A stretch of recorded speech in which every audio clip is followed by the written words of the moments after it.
अब हाइड्रोनेफ्रोसिस है, एक होता है माइल्ड हाइड्रोनेफ्रोसिस HDN, एक होता है माइल्ड टू मॉडरेट हाइड्रोनेफ्रोसिस, एक होता है सीवियर हाइड्रोनेफ्रोसिस। अब ये बात बड़ी टेक्निकल है, इसको बड़ा अंडरस्टैंड करना है। मैंने शुरू में बताया फिजिशियन चाहे किसी भी सिस्टम का हो, उसका हाईएस्ट मिशन क्या होता है? रेस्टोरेशन ऑफ द हेल्थ, मरीज की हेल्थ का ख्याल करना होता है। अब इसमें क्या हो रहा है कि माइल्ड है, आपकी 2-3 डोजेस गई, केस ठीक हो गया। इसका क्या सीन है कि मरीज ने 2-3 दिन परहेज भी की, साथ मेडिसिन खाई, ठीक हो गया। अब ये वाला केस कौन सा है? जिसमें किडनी बूट शेप हो चुका होता है। सीवियर हाइड्रोनेफ्रोसिस का मतलब कि गुर्दा पानी बन चुका होता है। अब यहां पे इमरजेंसी डेवलप हो गई है, so take the emergency action, patient को रेफर करें टू द हॉस्पिटल। और डॉक्टर क्या करे कि वो जो यूरेटर थी उस यूरेटर का बंदोबस्त करे, उसकी सर्जरी करे। नंबर 1, कोई डिफरेंट टेक्निक्स हैं, यहां पे कोई टाइम नहीं है मेडिसिन देने का, यहां पे मरीज का गुर्दा बचाने का टाइम है, अगर बच जाए तो, वरना चांसेस यहां पे 90% गुर्दा फर्क हो चुका होता है। और यहां पे फिर वो इन्फेक्शन और सपोरेशन, जब गुर्दे के अंदर कॉन्टिन्यूसली जब यूरिन बैक फ्लो हो रहा होगा, तो यूरिन के अंदर आपको पता है डिफरेंट वेस्ट प्रोडक्ट्स होती हैं, उसके अंदर केमिकल्स होते हैं, उसके अंदर बैक्टीरियाज होते हैं, बहुत सारी ऐसी चीज़ें जो हमारी बॉडी के लिए नुकसानदेह होती हैं, वो अगेन वापस गई होती हैं into the kidney. So kidney जो होता है वो इन्फ्लेम कर चुका होता है, ठीक है ना। सो यहाँ पे जो सर मेरे लिए है कुछ, अच्छा सर टाइम को कम करें, ओके सर, थैंक यू। यहाँ पे ये जो टाइम होता है इसको क्या करना है, इमरजेंसी डील करें। सो डॉक्टर के पास भेजें, to the surgeon, to the urologist, to the hospital, उसको फौरी तौर पे मैनेज करें, वो उसको ड्रिल करे, उसमें से डायरेक्ट उसको उठाए, वहाँ पे स्टेंट डाले, जो भी करे वो उसकी हेडेक, हमारी हेडेक नहीं है। हाँ, पीछे एक ही मिशन होगा कि अल्लाह करे उसका किडनी जो है वो बच जाए, वरना 90% यहाँ पे क्या होता है कि पेशेंट जो होता है वो ऑपरेशन से डर रहा होता है, डॉक्टर अपनी फीस के चक्कर में होता है, और वो चूंकि पैसे आ रहे होते हैं, और ऊपर से मरीज भी कहता है जी कोई बात नहीं, 5,000 10,000 रुपये लग जाए, मुझे मेडिसिन दें, वो ऑपरेशन के हक में नहीं होता। और ये वाला डॉक्टर अगर कोई उसको ऑपरेशन का मशवरा दे, वो उसे डॉक्टर अच्छा नहीं लगता, क्योंकि वो ऑपरेशन का बोल रहा है, उसे वही अच्छा लगेगा जो उसको कहेगा कि जी नहीं दवाई ना ठीक हो जाएगा। So this is the right time for the right decision, उसको हॉस्पिटलाइज करवाएं, उसको भेजें, फोर्स करें, देयर इज़ नो मेडिसिन, आप आएँ और इसकी वो निकलवाएं, ठीक है नहीं। तो हो सकता है कि वो उसमें से निकले और उसका यूरेटर चालू हो जाए, उसमें से जो वेस्ट प्रोडक्ट है पीछे से सारा वो यूरिन निकले, और अल्लाह करे उसका किडनी सेफ हो। अदरवाइज वो फिर होता यही है कि जब वो वापस उसमें यूरिन चला जाता है तो उसमें जितने बैक्टीरिया ये वो चीज़ें सारी जमा हो जाती हैं, और वो फिर पस बन जाती है और फिर अफूनत सी बन जाती है, ठीक है सर। अब नेक्स्ट वन आते हैं रीनल फेलियर के ऊपर। लास्ट वन हम देखते हैं कि रीनल फेलियर को हम कैसे मैनेज करें।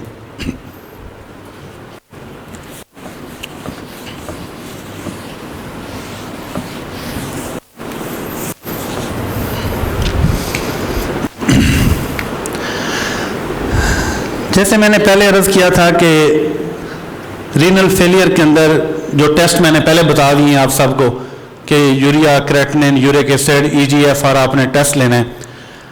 सबसे पहले क्या करना होता है कि डायग्नोज करना होता है कि रीनल फेलियर हुआ क्यों है, रीनल फेलियर हुआ क्यों। ऐसे बहुत सारी कॉमन वजूहात के साथ, बहुत सारी कॉजेज के साथ साथ जो मेन 3 रीजंस हैं वो मैं डिस्कस करता हूँ।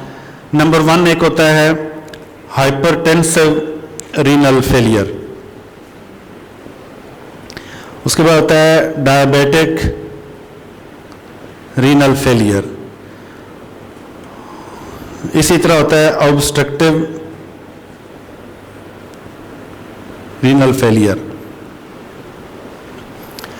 सबसे पहले हम हाइपरटेंसिव अगर है पेशेंट और उसका रीनल फेलियर है उसको देखते हैं। ये मोस्ट कॉमन, बहुत सारी और वजूहात भी हैं, लेकिन जो मोस्टली कॉमन जो हमारे सोसाइटी के अंदर पेशेंट जो मिलते हैं वो हमें कौन से मिलते हैं, रीनल हाइपरटेंसिव रीनल फेलियर है। हाई ब्लड प्रेशर हुआ, हाई ब्लड प्रेशर कंट्रोल नहीं हो पा रहा या पेशेंट उसको क्या कहते हैं ध्यान नहीं दे रहा, सो नतीजतन क्या होता है, रीनल फेलियर में चला जाता है। सबसे पहले देखना चाहता क्यों है, ब्लड प्रेशर का क्या इफेक्ट होता है रीनल के ऊपर। सो मैंने पहले अर्ज की थी कि जब ब्लड प्रेशर बढ़ता है तो उसमें क्या होता है कि जो आर्टरीज होती हैं उनके अंदर और जो वेन उनके अंदर क्या होता है, तंगी आती है, आर्टियोस्क्लेरोसिस हो जाता है। सो सबसे पहले किडनी के अंदर जो ब्लड सप्लाई हो रही होती है उसमें क्या होता है, जो रास्ते होते हैं वो जैसे फर्ज करें ये एक रास्ता है और ये फिर कम साइज में होने शुरू हो जाते हैं, फिर ये मजीद कम होते जाते हैं। सो जितने नैरो होते जाते हैं उसमें क्या आती है, ब्लॉकेज आ जाती है। ब्लॉकेज कैसी चीज़ की आती है, जैसे ये एक आर्टरी है ना, इसमें ब्लॉकेज किस चीज़ की आती है, वेस्ट प्रोडक्ट की आती है जो खारिज होनी थी और हो फिल्ट्रेशन के अंदर प्रॉब्लम आ रहा है और वो नहीं हो पा रही। सो उस ब्लॉकेज का सबसे पहले क्या करती है कि जो मोस्ट इनर लाइनिंग एरिया होता है वहाँ पे वो जो वेस्ट प्रोडक्ट होती हैं वो जमा होनी शुरू हो जाती हैं। सो वो फिर बढ़ती जाती हैं, जिसमें यूरिया है, यूरिक एसिड है, उसमें डिफरेंट और चीज़ें जो बॉडी से खारिज होनी होती हैं वो नहीं हो पा रही होती। सो नतीजतन क्या होता है कि ये रास्ता ब्लॉक होता जाता है। अब आप देखिएगा मेडिसिन का मोड ऑफ एक्शन। यहां की 2 मेडिसिन, 3 मेडिसिन डिस्कस करूंगा। इस ब्लड प्रेशर को, रीनल हाइपरटेंशन को कंट्रोल करने की दवा, देखें ना, आम ब्लड प्रेशर को कंट्रोल करने की दवा बहुत कॉमन है, रोवेल्फिया है, क्रेटेगस है, एलियम स्टाइव है। सो रीनल हाइपरटेंशन को कंट्रोल करने की दवा है एस्पेरिगस। इसके 20+20+20 अगर आप देंगे तो इसका ब्लड प्रेशर जो रीनल की वजह से वो कंट्रोल हो जाएगा।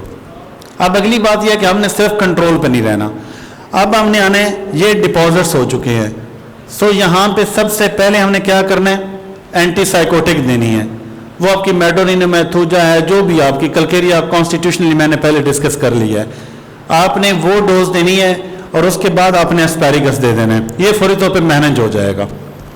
अब इसको ठीक कैसे करना है, ये जहां जहां पे डिपॉजिट्स जमा हो रहे हैं ना, यहां पे आर्निका 6C आ रही है।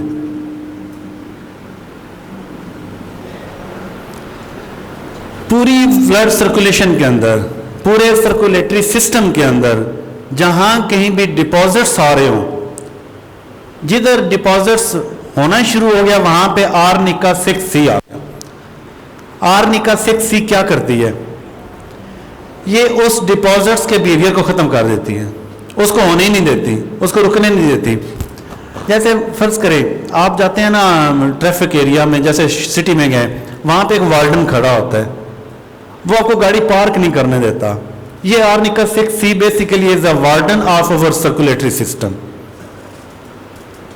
बात समझे, ये एक वार्डन है, इसके हाथ में चालान होता है और कई मरतबा क्या है, ये अपने हाथ में पूरी पुलिस स्टेशन रखा होता है इसने। ये रुकावट का बायस नहीं बनने देती, ये ट्रैफिक को ब्लॉक नहीं होने देती। जो मर्जी कर लेना, ये किसी मिनिस्टर को मानती है ना किसी वजीर आजम को मानती है, वजीर आजम भी खड़ा भगा देगी। ये इतना बड़ा, ये basically this is a traffic warden of our circulatory system. Arnica 6C 30, 200, 1M, 10M लोग कहते हैं, सुनते रहते हैं, पढ़ते रहते हैं, मैंने कभी फायदा नहीं लिया। जब भी लिया आर्निका 6C से लिया। नेक्स्ट वन, अब इसके अंदर इसने सिर्फ क्या काम करना है, जरा गौर कीजिएगा, मैं इसको जरा बड़ा करता हूं।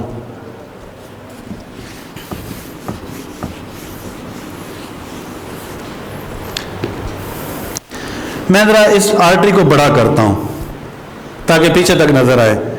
ये वाली जो डिपॉजिट्स हो रहे हैं, जो ट्रैफिक को ब्लॉक किए जा रहे हैं, ये वाले जो इस तरह करते करते करते मैंने बताया कि ये बंद करता है। आर्निका यहां तक काम करती है, इस इनर लाइनिंग तक काम करती है। इसका एरिया ऑफ एक्शन जो है वो इस के ऊपर है। सिर्फ देखे ना, आपने पार्किंग के अंदर गाड़ी खड़ी की हुई है, आपको वार्डन कुछ नहीं कहेगा। सारा दिन खड़ी किए रखें, सारी रात किए करें, आपको वार्डन कुछ नहीं कहेगा। अब आप पार्किंग लाइन से आए बाहर तो वो डंडा लेके पीछे खड़ा हो जाएगा। सो ये पार्किंग एरिया है, ये वाला एरिया पार्किंग एरिया नहीं है। सो आर्निका का मोड ऑफ एक्शन इस एरिया तक है, इससे आगे नहीं है।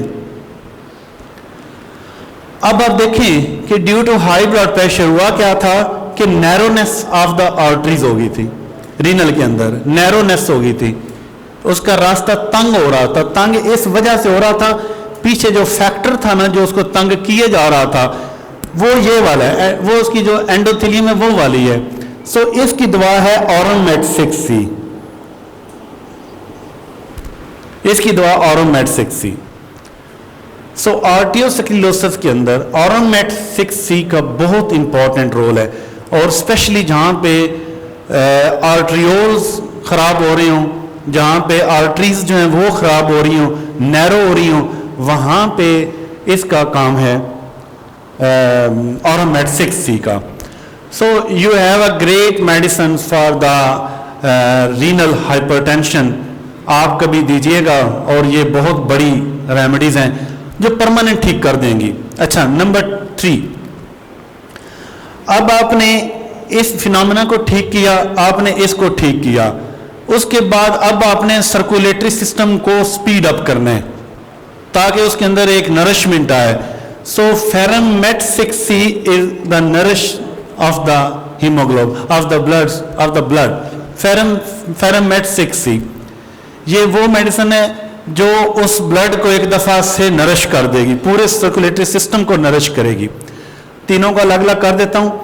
ये वाली जो ट्रैफिक ब्लॉक कर रही थी ये आर्निका 6C से ठीक होगी, और ये जो जिसकी वजह से ब्लॉकेज हो रही थी, यानी जो बिहेवियर डेवलप हो गया था उसका आर्टरीज का अपना, उसको ऑरोमेट 6C ठीक करेगी।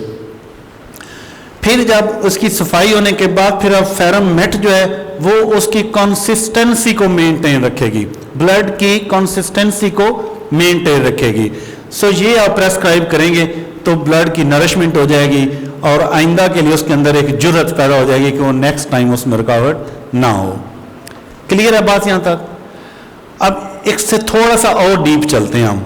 मैंने जैसे बताया था कि जैसे एओर्टा, फिर आर्टरीज, फिर उसके बाद आर्ट्रियोल्स। सो जब ये आर्ट्रियोल्स के अंदर इश्यूज आ जाते हैं, इंतहाई बारीक सर्कुलेशन के अंदर जब इशू आ जाते हैं, so then you have a ginkgo biloba. ये रीनल एक्टिवेटर है। रीनल फेलियर के अंदर जिनको बाइलोबा एक ऐसी दवा है जो रीनल एक्टिवेटर है। होता क्या है कि जब छोटी छोटी जो आर्ट्रियोल्स जब डैमेज होते हैं तो उनका जो प्रेशर होता है वो फिर आर्टरीज के ऊपर आना शुरू हो जाता है। फिर जब कॉन्टिन्यूसली आर्टरीज डैमेज होती हैं तो फिर मेन ट्रंक के ऊपर इफेक्ट आने शुरू हो जाते हैं। सो जब आर्ट्रियोल्स जब इफेक्ट हो जाएं तो फिर जिनको बाइलोबा इज अ रेमेडी। अब आप देखें जिनको बाइलोबा को मोस्टली लोगों ने ब्रेन तक रखा हुआ है। So the most complicated circulation in the body कहाँ पे होती है? ब्रेन के अंदर होती है। और उसके बाद कहाँ पे होती है? किडनी के अंदर होती है। बात समझ रहे हैं ना? सबसे ज्यादा कॉम्प्लिकेशन कहाँ पे होती है? ब्रेन के अंदर होती है। फिर उसके बाद किस में होती है? किडनीज के अंदर होती है। आपने लीवर की सर्कुलेशन देखी है, वो भी काफ़ी होती है, इतनी कॉम्प्लिकेटेड नहीं होती, लेकिन किडनी की बहुत कॉम्प्लिकेटेड होती है। सो जहाँ पे कॉम्प्लिकेटेड सर्कुलेशन का स्ट्रक्चर डेवलप हो वहाँ पे जिनको बाइलोबा, यही वजह होती है कि जब आप दोपहर को उठते हैं, दोपहर हो जाती है, आपको काम करते करते आप थक जाते हैं, जिस वक्त आपका ये मन होता है ना कि अब मुझे कोई ना बुलाए, उस वक्त आप जिनको बाइलोबा को बुलाएं। इसके 10 कतरे लें, विद इन 10 मिनट्स आप फ्रेश हो जाएंगे। ये इतनी बड़ी दवा है। क्यों? ये एकदम आर्ट्रियोल्स के अंदर अपनी सर्कुलेशन को मेंटेन करती है, और जहाँ पे सर्कुलेशन मेंटेन होती है वहाँ पे ऑक्सीजन लेवल ठीक होता है, वहाँ पे न्यूट्रिएंट्स, माइक्रो न्यूट्रिएंट्स ठीक होते हैं, और वो जो कंडीशन बनी होती है वो क्लियर हो जाती है। क्लियर? अब नेक्स्ट वन एक रेमेडी, डिजिटैलस। ये बहुत ज़्यादा, हम जब भी डिजिटैलस की बात करते हैं तो हमें हार्ट याद आता है, ये दिल की दवा है, ऐसे ही है ना? लेकिन एक ऐसा किडनी का पेशेंट जिसमें ड्रॉप्सी हो जाए, ये ड्रॉप्सिकल इफेक्ट्स जितने होते हैं ये किस में आते हैं? डिजिटैलस में। और डिजिटैलस एक ऐसी दवा है जो उसको निकाल देती है, पानी को बॉडी से निकाल देती है। और इसके साथ फिर हमारी एक दवा बनती है, ये डिजिटैलस। हाँ, जब भी दें, ये शुरू में आप 30 में दें और सुबह दोपहर शाम इसको दें। कुछ बुक्स ने इसका 6 में लिखा हुआ है, कुछ ने 4 में लिखा हुआ है। उसको जब भी आप देंगे पेशेंट एडवर्स करता है। 30 के अंदर ये बहुत अच्छा इसको मानती है और ये बहुत अच्छी एक डायरोटिक भी है डिजिटेलस। जब रीनल फेलियर के साथ पेशेंट का जो है ना वो ड्रॉप्सी हो तो डिजिटेलस। और इसी तरह एक दूसरी दवा है इसके साथ कैलकेरिया आर्स, ये भी 30 में चलती है। सो कैलकेरिया आर्स और डिजिटेलस ऐसी अद्वियात हैं जो ड्रॉप्सिकल कंडीशन में मरीज को सपोर्ट करती हैं और ड्रॉप्सी भी खत्म होती है। और कैलकेरिया आर्स की जब भी आप देखेंगे तो लोअर लिम्ब पे ड्रॉप्सी होगी, एडिमा लोअर लिम्ब पे होगा। और अपर लिम्ब के ऊपर अगर जर्नल अगर हो जाएगा तो उसको भी ये बहुत अच्छा सपोर्ट करती है क्योंकि आर्सेनिक अनासारका की दवा है। तो ये कैलकेरिया आर्स मीन केस में कैलकेरिया और आर्सेनिक दोनों का है ये। So calcarea ars and digitalis are the best remedies. एक और बड़ी दवा वेल नोन मेडिसिन है और नो डाउट इफेक्ट भी करती है और वो है एल सीरम। एल सीरम जब कभी भी काम करेगी हमेशा 6C में काम करेगी। और एल सीरम में ये होगा कि पेशेंट के एडिमा नहीं होगा। एल सीरम में एडिमा नहीं होता। देखें यहाँ पे अगर आप दोनों मेडिसिन को अलग अलग कर लें, अगर रीनल फेलियर के साथ एडिमा नहीं है देन एल सीरम, अगर एडिमा है तो देन डिजिटेलस। और एक और बात, अगर पेशेंट को यूरिन बहुत ज़्यादा क्वांटिटी कम हो रही हो, यूरिन आ ना रहा हो, कई मतलब ऐसा होता है पेशेंट को एक होता है ओलिगो, एक होता है यूरिन इनोरिया होना, आ ही नहीं रहा, then you have a best remedy for that time is oxydendron in 3x। ये बहुत बड़ा रोल प्ले करती है। और oxydendron is the last 6 of homeopathic medicine, ठीक है ना। जहां पे एलोपैथिक में लास्ट 6 देते हैं वो एक और स्पायरोमाइड देते हैं। Basically this is the homeopathic spiromide, oxydendron ऐसे निकालेगी पेशेंट को। और इसके साथ की दवा दूसरी जो है वो है लियाट्रस स्पाइकाटा।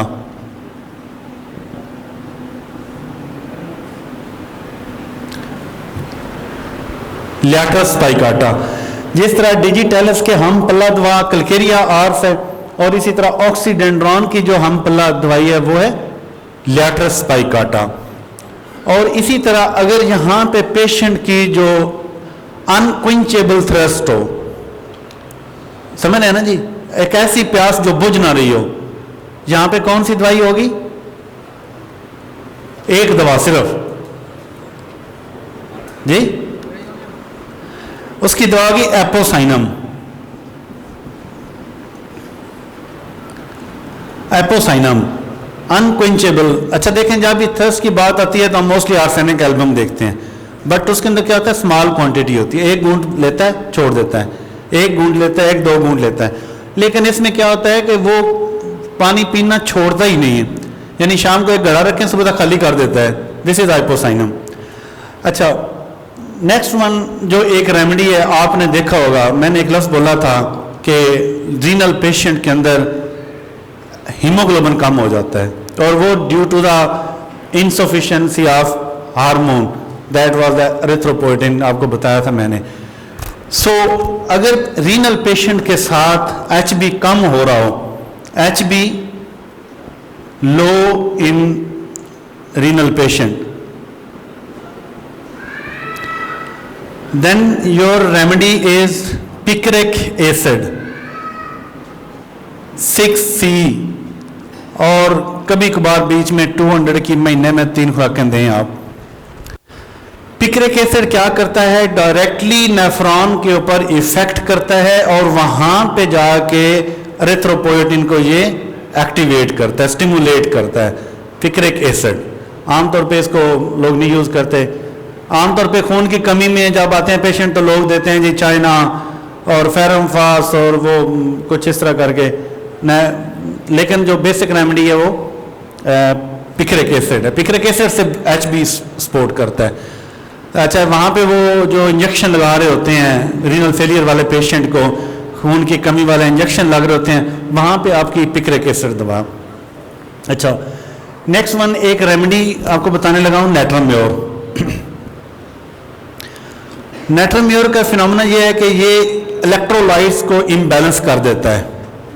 आपने पढ़ा था ना, रीनल का एक फंक्शन है कि regulates the electrolytes. So electrolytes को नॉर्मल करने में नेट्रम म्योर 30 का बहुत बड़ा हाथ है। जब भी इलेक्ट्रोलाइट्स इम्बैलेंस हों तो क्या होता है उसमें कि जो वाटर होता है वो जमा होना शुरू हो जाता है। ये पूरी बॉडी से वाटर को उठा के किडनी की तरफ लेके आती है। ये जी हाइपरकालमिया के अंदर क्या होगा कि एक्चुअली होता क्या है कि जब आपका कई मरतबा जो सोडियम होता है वो बढ़ रहा होता है तो पोटेशियम कम हो रहा होता है, और पोटेशियम बढ़ रहा होता है तो सोडियम कम हो रहा होता है। So you have a best remedy at that time. Electrolytes को रेगुलेट करने की दवा नेट्रम म्योर 30। ये क्या करती है कि पूरी बॉडी से जब इलेक्ट्रोलाइट्स बैलेंस नहीं रहते तो क्या होता है, एक तो गिडीनेस हो जाती है, वर्टाइगो हो जाते हैं, इस तरह बंदा झूलता है और चक्कर आते हैं और बेहोशी आती है, और इसी तरह बॉडी के अंदर एडिमा हो जाता है। इन सारी लामात को ख़त्म करके ये वाटर को किडनी की तरफ लेके आती है। इसका काम होता है सिर्फ किडनी तक वाटर को लेके आना। रिटेंशन वाटर जो होता है उसको उठा के किडनी तक लाती है। सो जो ही आप नेट्रम म्योर दें और पेशेंट की स्वेलिंग एडिमा कम हो जाए तो next remedy is natrum sulph. 6 में, ये 30 में, sorry, natrum sulph. Next one is natrum sulph 30। अब नेट्रम सल्फ क्या करती है कि उस रिटेन्ड वाटर को जो किडनी तक पहुंचे होते हैं वहां से उसको उठा के इनटू द ब्लैडर लेके आती है। बात समझ रहे हैं ना? बॉडी से उठा के लाना पानी का काम किसका है? नेट्रम म्योर का। कहां पे लेके आती है? किडनी की तरफ। और किडनी से उठा के ब्लैडर की तरफ लाने का काम किसका है? नेट्रम सल्फ का। क्लियर? अच्छा, एक और बात, ये सारी चीजें क्या थी? डिपॉजिट्स थी, डेपोजिशन हुई थी। आपने एंटीसाइकोटिक को नहीं भूलना, वो जो भी पेशेंट की कॉन्स्टिट्यूशनली बनती है वो देना है। अगर उसी यूरिन के अंदर पस भी आ रही है, ब्लड भी आ रहा है, तो फिर देखें अब आपका पेशेंट साइकोसिस से निकल के सिफिलिस में चला गया है। साइकोसिस से निकल के सिफिलिस में चला गया है। सो जब आपका पेशेंट सिफिलिस में जाए, सिफिलिस में होता क्या है? बेसिकली डिस्ट्रक्शन होती है। सोरा में क्या होता है? इन्फ्लेमेशन होती है। साइकोसिस में क्या होता है? डेपोजिशन होती है। और सिफिलिस में क्या होता है? डिस्ट्रक्शन होती है, तोड़ फोड़ होती है, तबाही होती है। So then you will prescribe the anti syphilitic medicine first. आपके पास बहुत सारी हैं, सिफिलिनियम है, मर्क्यूरस है, आर्सेनिक है, बहुत सारी मेडिसिन है आपके पास। So according to the constitution of the patient, देखे ना, सारा दिन पेशेंट ठीक रहे और रात को इमरजेंसी, जो मरीज रात को हॉस्पिटलाइज हों, जो मरीज आपको उठा के रात 2-3 बजे हॉस्पिटलाइज करवाने पड़े, ये सारे सिफिलाइटिक होते हैं, ये सारे सिफिलाइटिक होते हैं। सो वहाँ पे देखें, आप उसको सिफिलिनियम को देखें, फ्रॉम सनसेट टू सनराइज उसके सिम्टम एग्रीवेट करते हैं। अच्छा, सारा दिन खुश रहेगा। अच्छा, लवाकिन क्या कहते हैं? सारा दिन काम करता है, रात को तकलीफ हो जाती है, उसमें पता नहीं, रात ही हॉस्पिटल जाना पैंदा है। ठीक है ना? सो जितने वो वाले पेशेंट किस में आते हैं? सिफिलिनियम में आते हैं। अच्छा, सारी रात डट के सोते हैं, सारा दिन बेचैन रहते हैं, ये साइकोटिक होते हैं। और ये मेडोरिनम के होते हैं। और मेडोरिनम जब भी आप देखेंगे, ये फ्रॉम सनराइज टू सनसेट जो है वो बीमार रहते हैं। ठीक है ना? सो इसके बाद देखें, लास्ट वन मेडिसिन हम डिस्कस करते हैं। ऐसे पेशेंट जो रीनल पेशेंट हों और साथ जर्नल वीकनेस में आ चुके हों, जर्नल वीकनेस में आ चुके हों, उनकी फिर दवा जो है वो फास्फोरस है। उनकी दवा कौन सी है? फास्फोरस। अच्छा, एक और बात कि ये जो जितने पेशेंट जो नमक जो छिड़क छिड़क के खाते रहते हैं, इनकी दवा कौन सी होती है और इनकी इलामात कौन सी होती हैं? ऐसे मरीज जो नमकीन चीज़ों के ऊपर भी नमक छिड़क के खा रहे हो, लोग देखें ऐसे आपने, इन सब की दवा कौन सी होती है? Natrum more. कभी इसने काम किया है? नहीं किया। इसकी दवा फास्फोरस होती है। सो नमक के बेताशा इस्तेमाल के बाद जो असरात आते हैं, चाहे वो रीनल पे वो चाहे कहीं पे भी आए, उसकी दवा फास्फोरस है। सो फास्फोरस उस जर्नल वीकनेस को क्लियर करती है। नाइट्रोम्योर बेसिकली क्रेविंग फॉर सॉल्ट है, वो ख्वाहिश करता है कि मैं नमक वाली चीज़ें खाऊं, और कम ही लोग होंगे जो दुनिया में नमक ना खाना पसंद करते हो। नमक वाली चीज़ें दुनिया पसंद करती है, क्यों कि इसके टेस्ट बड्स जो होते हैं ना, वो टंग के ऊपर सबसे आगे की तरफ होते हैं। तो जो सबसे आगे होते हैं ना, वो सबसे ज़्यादा कंसिडर किए जाते हैं। सो हमारे जो ज़ुबान के ऊपर जो टेस्ट बड्स होते हैं ना, सो नमक के जो टिप ऑफ जो होता है ना, वहाँ पे होते हैं। जैसे आप जब भी नमक चखना हो तो आप हमेशा उसके ज़ुबान टच करते हैं तो पता चल जाता है, क्योंकि टेस्ट बड उसके सारे फ्रंट पे हैं। सो यहाँ पे एक नेक्स्ट वन रेमेडी, उसको जर्नल, उसको बॉडी को सेटल करने की दवा। हाँ, हाइपोक्सिया इसमें बड़ा होता है। रीनल पेशेंट के अंदर हाइपोक्सिया बहुत होता है, यानी जब सांस उखड़ रहा होता है। देन एस्पिडोस्पर्मा इन 10 ml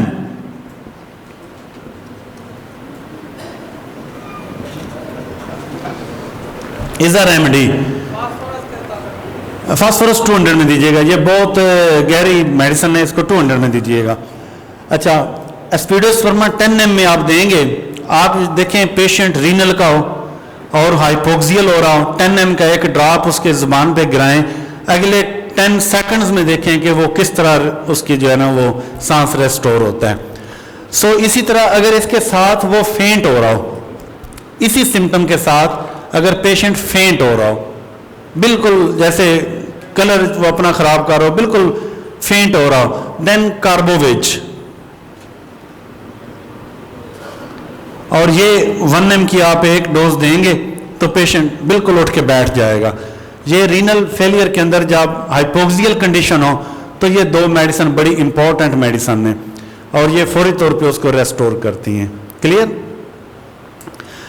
सो अगर कंक्लूजली हम देखें तो दोबारा हम इसको रिव्यू कर लेते हैं एक दफ़ा। किडनी बेसिकली बॉडी के अंदर 2 होते हैं, और एक राइट और एक लेफ्ट, जिनका काम क्या होता है? Filtration of blood.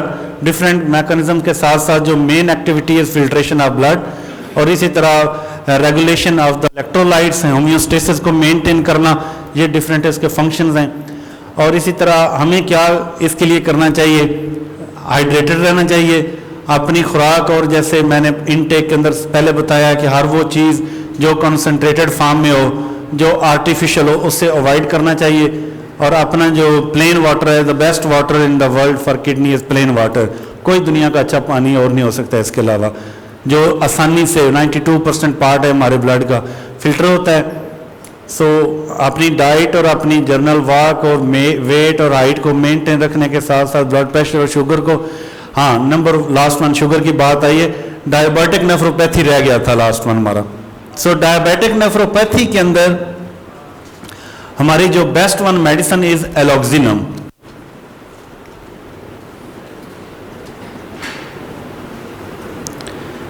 एलॉक्सिनम 200 और 1 ml की आप महीने में 4 खुराकें दें। ये डायबिटिक सबसे पहली बात यह है कि डायबिटीज़ को कंट्रोल करना। सबसे पहली बात तो ये है कि जो इसका इन्फ्लुएंस उसको ठीक करें, जो काज है उसको ठीक करें। सो आमतौर पे जो टेस्ट होते हैं वो लोग ले लेते हैं, सुबह खाली पेट ले लिया, खाने के बाद ले लिया, लेकिन आपने क्या करना है, वो टेस्ट हैं ही हैं। हर पेशेंट का आज से जितने भी आपके पास डायबिटीज़ के पेशेंट आते हैं, हर पेशेंट का आपने एक टेस्ट लिखना है HbA1c। HbA1c याद रखिएगा, हर 3 महीने बाद इस टेस्ट को रिपीट करवाना चाहिए। नंबर 1, ये 3 इसके 3 कंट्रोल होते हैं। इसका एक होता है गुड कंट्रोल, एक होता है फेयर कंट्रोल, एक होता है इसका पुअर कंट्रोल। सो इसकी जो परसेंटेज होती है, जो गुड कंट्रोल होती है, लिख लीजिएगा बेशक, this is normal from 5.6 to 6, और जो फेयर कंट्रोल होता है from 6.6 to 6.5, 6.5 to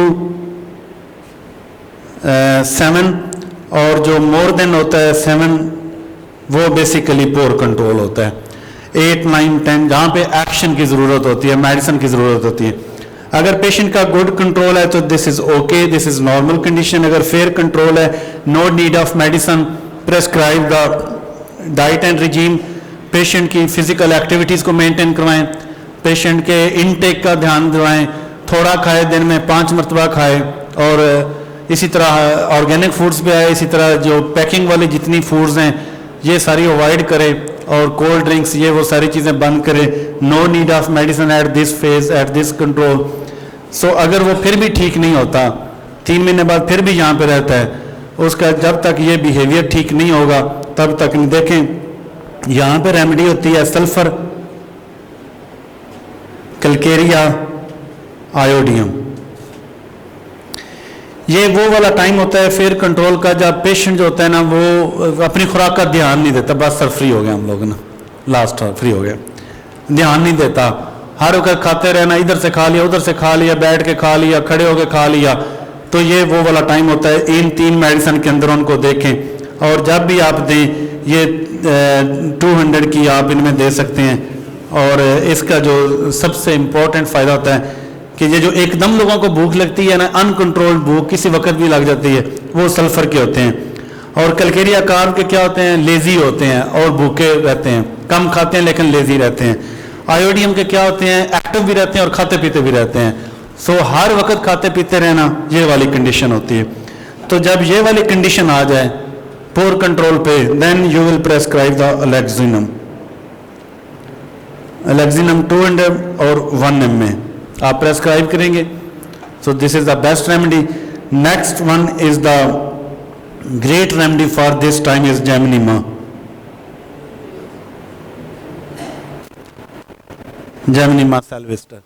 so gymnema sylvestre basically, alloxanum क्या है? एलॉक्सिनम क्या करता है कि बीटा सेल्स के अंदर एक्टिविटीज को बढ़ाता है, ठीक है ना। और beta cells you know they secretes the insulin. So gymnema sylvestre जो है ये क्या करता है कि उनको रीजनरेट करता है।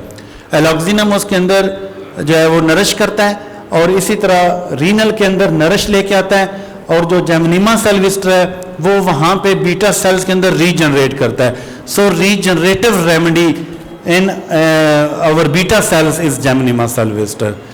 ओके जी, टाइम की वजह से अभी हम देखते हैं, अभी कोई क्वेश्चन हो तो आप प्लीज करें, फिर हम फ्री करते हैं इसको। यस सर, सॉरी ये बहुत भूल गया। एट्रोफिक किडनी के अंदर देखें जी, एट्रोफिक किडनी ये भूल गए हम लोग, थोड़ा सा टाइम मैनेज नहीं हो पाया हमसे। अब देखें एट्रोफिक में क्या होता है कि किडनी जिसे आमतौर पे कहते हैं जी फलां गुर्दा छोटा हो गया ना। सो इस छोटे किडनी की रेमेडी है प्लम्बम मेट। और प्लम्बम मेट जो है महीने में 3 डोजेस इसकी दें, 10 ml की प्लम्बम मेट की, और 6C दें सुबह दोपहर शाम। अच्छा, प्लम्बम मेट और जिनको बाइलोबा,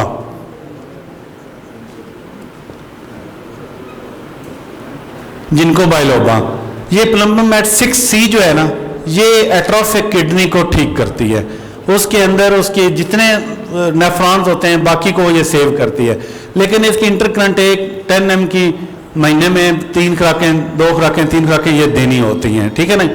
सो एट्रोफिक किडनी की बहुत सारी मेडिसिन लोग एपस मेलिफिका भी लिखते हैं, कोई नहीं फायदा देती।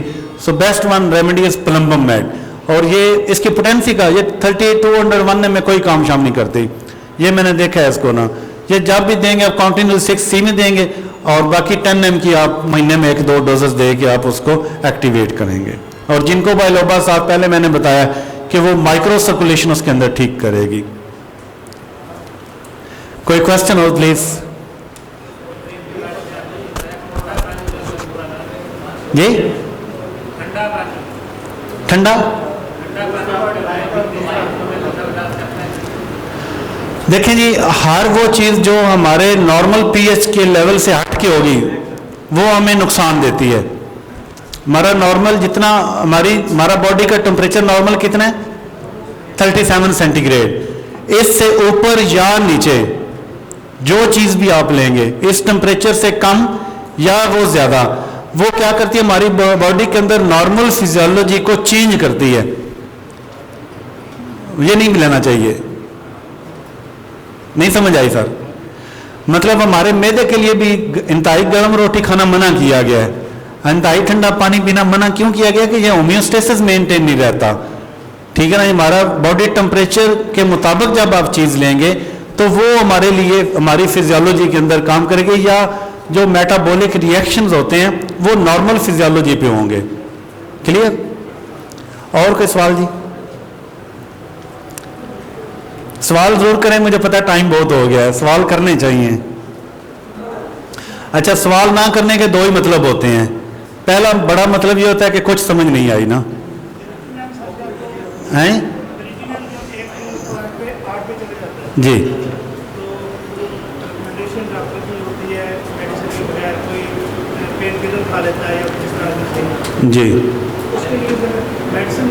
जी मैंने बताया ना जी, उसमें पेन किलर की जब जरूरत होगी तो फिर आपका आर्निका 6C में पेन क्लियर करेगा।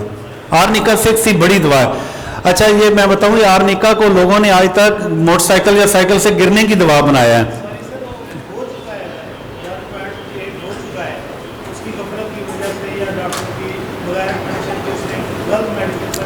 जो अच्छा मेडिसिन की वजह से, यस यस यस, उसकी जो दवा है वो है नक्सवामिका। हाँ यस, ये साइटोटॉक्सिक जब हो जाए ना पेशेंट के अंदर, जब पेन किलर्स खाने से, ड्रग्स खाने से, अल्कोहल से, कोई भी ऐसी जो पेन किलर, स्टिमुलेंट्स, किसी तरह की भी मेडिसिन या ड्रग्स या कोई कुश्ता या कोई अल्कोहल वगैरह खाने पीने से अगर किडनी डैमेज हो जाए और उसका बेशक क्रिएटिनिन ऊपर चला गया हो, जो choice of remedy is nux vomica. अब अगली बात यह है कि मदर टंचर का एक कतरा 1 कप पानी में, ये आप उसको दें 1 हफ्ता। अगर क्रिएटिनिन 3 से नीचे है तो बिल्कुल नॉर्मल हो जाएगा। अच्छा, क्रिएटिनिन नक्सवामिका मदर टंचर का 1 कतरा 1 कप पानी में, इसको आधे कप में भी नहीं लेना, इसके 2 कतरे भी नहीं लेने, ये हमेशा याद रखिए।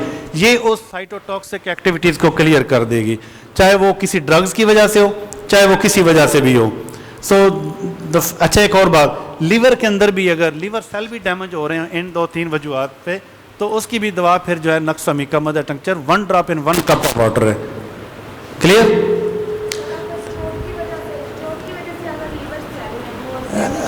किसकी वजह से? चोट की वजह से। तो वो मैंने पहले अर्ज किया ना कि चोट की दवा आर्निक है। जी सर। चोट जो है ना, चोटों की दवा आर्निक है। अब चोटें 2 तरह की होती हैं, एक्सटर्नल भी होती है, इंटरनल भी होती है। जैसे सिंपली मैं आपको बताऊं जल्दी जरा कि हाई ब्लड प्रेशर हुआ, हाई ब्लड प्रेशर से क्या होता है? CVA होता है, सेरिब्रोवास्कुलर एक्सीडेंट हुआ। अब एक्सीडेंट की दवा फिर आर्निक है। सो जो CV होता है तो फॉलेज हो जाता है, राइट या लेफ्ट हो जाता है, ऐसे ही है ना। अगर राइट हेमिस्फीयर में आपका हुआ CVA तो लेफ्ट हेमिप्लेजिया हुआ, लेफ्ट भी हुआ तो राइट हुआ।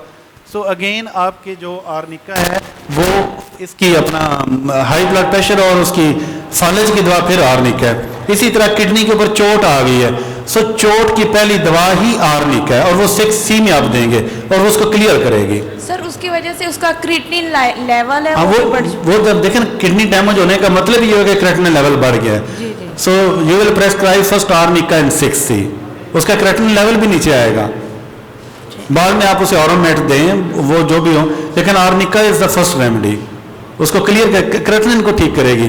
जैसे मैंने बताया हेपेटाइटिस C हुआ, हेपेटाइटिस C होने के बाद क्या हुआ? ALT बढ़ गया आपका, ठीक है ना। अब क्या हुआ कि लीवर सेल के ऊपर चोट आई है, किसने लाई है? वायरस ने। सो वायरस ने जो ही चोट दी है वहां पे तो ALT बढ़ा, वो लीकेज कर गया ना, तो उस ALT बढ़ने की दवा फिर आर्निका है। मैंने पता नहीं कितना पेशेंट किया आर्निका से, ALT कम हो जाता है। कोई और सवाल जी? आपने जैसा कि अपने लेक्चर के अंदर फरमाया कि अगर स्टोन जो है वो यूरिटर के अंदर होगी तो हाइड्रोनेफ्रोसिस हो जाएगा, यानी कि यहाँ पे हाइड्रोयूरिटर होगा। अगर हाइड्रोयूरिटर होगा तो वो आप मेडिसिन तब्दील हो जाएगी हाइड्रोनेफ्रोसिस वाली, या हाइड्रोयूरिटर की आपने वजाहत नहीं की? हाइड्रोयूरिटर बेसिकली देखें सर, सबसे पहली बात यह है कि जो ही यूरिटर के अंदर आके स्टोन रुका, उसने पहले यूरिटर को ही फुल करना है, फिर उसके बाद उसने किडनी को करना है। सो मेडिसिन आर सेम, उसमें चेंज नहीं होगी। ऑब्स्ट्रक्शन आ गई है जी डॉक्टर साहब। सर हाइड्रोनेफ्रोसिस के पेल्विस के अंदर कैल्शियम एक्सोलेट की पथरी हो यस, आप देखें पेल्विस के और अंदर, उसके लिए, हाँ, उसके Yes. लिए कौन सी रेमेडी सिलेक्ट यस करें? यस यस, ये भी एक अच्छा पॉइंट था जो रह गया मेरे से, जाते जाते इसको करते हैं। जैसे किडनी का पेल्विस मैंने बताया कि ये वाला एरिया जो था ना, ये पेल्विस था, ठीक है ना। सो पेल्विस में डिसाइड करना है आपने कि स्टोन की पोजीशन क्या है। अगर तो उसने कंप्लीट उसको ब्लॉकेज किया हुआ है, then again necessary the emergency action like surgery and जो भी। Otherwise the acid mur nitro या nitro muriatic acid is the best remedy for this stone. Nitro muriatic acid भी से कहते हैं और एसिड म्योर नाइट्रो भी एक अच्छी दवा है, इसको फौरन निकाल देती है। लेकिन अगर उसकी साइज उसको ब्लॉक करके रखा हुआ हो, उसने PUJ को अगर ब्लॉक करके रखा हुआ, अगर जहाँ पे ब्लॉकेज आ गई कंप्लीट, वहाँ पे इमरजेंसी आपको जाना पड़ेगा, वहाँ पे मेडिसिन का टाइम नहीं रखते हम। कहते हैं कि होम्योपैथिक में एक्सोलेट पथरी किसी भी ड्रग से निकलती नहीं है जी, होम्योपैथिक किसी भी ड्रग के यूज से कैल्शियम एक्सोलेट स्टोन नहीं निकल, ये इसके मैंने बारे में आप क्या डिफाइन करें? देखें सर, आपका भी कैल्शियम ऑक्सलेट का स्टोन हो, सूरत फिर वही है, कंडीशन उसकी हो तो नाइट्रोम्योटिक एसिड दे के देखिएगा, निकल जाएगी। कौन सी ताकत में डॉक्टर में देनी चाहिए? जी, कौन सी ताकत में? यस, नाइट्रोम्योटिक एसिड जो मैं यूज करता हूँ वो मोस्टली 30 में 200 में 32 में यूज करता हूँ, निकल जाती है इससे। अच्छा डॉक्टर साहब, अगर यूरिक एसिड ज्यादा होने से स्टोन हो तो फिर? मैंने अर्ज किया था कि first you will prescribe medorrhinum in 10 ml and next you will prescribe mother tincture ledums और फ्रेगेरिया। ये इसके स्टोन बड़े जल्दी खारिज कर देती है। फ्रेगेरिया का मैंने पूरा मैकेनिज्म बताया है। अच्छा, और किडनी स्टोन के लिए आपने सिंगल रेमेडी अभी बताई थी, कौन सी थी? जी, किडनी कोलैप्स हो जाए, डायबिटिक में अक्सर ये आते हैं जिसमें डायलिसिस पे चले जाते हैं, नेफ्रोटिक सिंड्रोम हो जाए, हाँ जी, तो मैंने प्लम्बम मेट बताई है 6C में। Thank you. Welcome ji.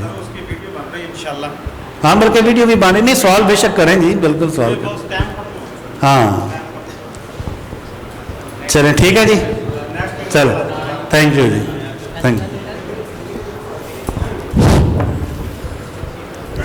Time is over. मुझे ख़वातीन हज़रात, प्रोफेसर साहब ने जो बातें की आपने बड़ी तवज्जो से सुनी हैं और यकीनन आपने आज के सेशन से रिज़ल्ट अखज़ किया होगा। आपके जो क्वेश्चंस थे बड़े रिमार्केबल थे माशाल्लाह। अगर ये फोरम का जो लेक्चर है आपको पसंद आया तो ज़रा तालियां बजा दें आप सब लोग मिलकर।